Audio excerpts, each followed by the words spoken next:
بسم الله الرحمن الرحيم سبح اسم ربك الأعلى الذي خلق فسوى والذي قدر فهدى والذي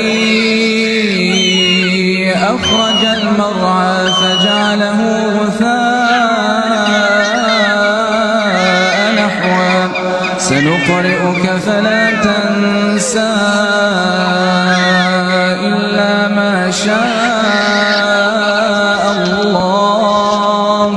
إنه يعلم الجهر وما يخفى ونيسرك لليسرى فذكر إن نفعت الذكرى سيذكر من يخشى ويتجنبها الأشقى الذي يصلى النار الكبرى